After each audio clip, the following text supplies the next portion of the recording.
오늘부터 전월세 신고제가 본격적으로 시행됩니다. 보증금이 6천만 원을 넘거나 월세가 30만 원을 초과할 경우 집주인과 세입자, 중개인 가운데 한 명이 계약한 날로부터 한 달 이내 반드시 신고를 해야 합니다. 임대차 시장의 정보를 투명하게 관리하고 공개함으로써 세입자의 권리와 이익을 보호하기 위한 것인데 전세 매물이 사라지고 전월세 가격이 오히려 오르는 등 부작용에 대한 우려도 큽니다.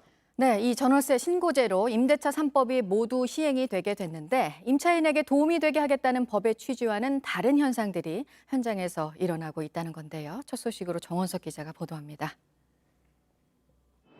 임대차 신고 대상은 오늘부터 새로 맺거나 갱신하기로 한 전월세 계약입니다. 보증금이 6천만 원을 넘거나 월세가 30만 원을 넘는 경우 계약한 날로부터 한 달 안에 신고해야 합니다. 수도권은 모든 곳이, 다른 곳은 군 단위를 뺀 모든 시 지역의 임대차 계약이 포함됩니다. 신고서는 온라인으로 부동산 거래관리 시스템에 내거나 주민센터에 직접 가서 낼 수 있습니다. 집주인과 세입자 혹은 공인중개사처럼 위임을 받은 대리인 가운데 한 명만 신고하면 됩니다. 다만 계약을 5월 31일까지 한 경우엔 잔금을 치르지 않았더라도 다음 계약 때까진 신고하지 않아도 됩니다.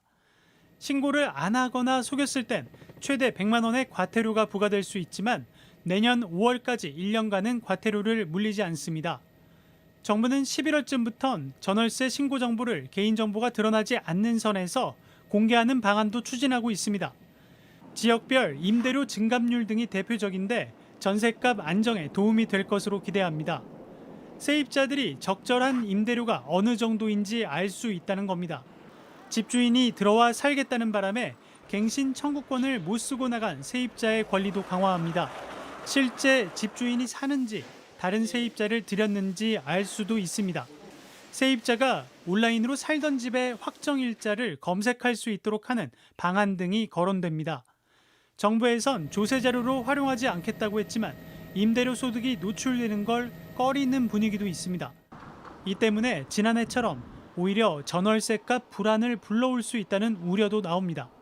가격도 여전히 좀 오름세를 유지하고 있는 상황이다 보니까 이 제도까지 시행되고 난 이후에 물건 부족이 좀 심화되는 곳이 나타나거나 아파트 중심의 전월세 가격 이제 상승 현상이 나타나면 전반적으로 집값에도 영향을 줄 수 있지 않을까라는. JTBC 정원석입니다.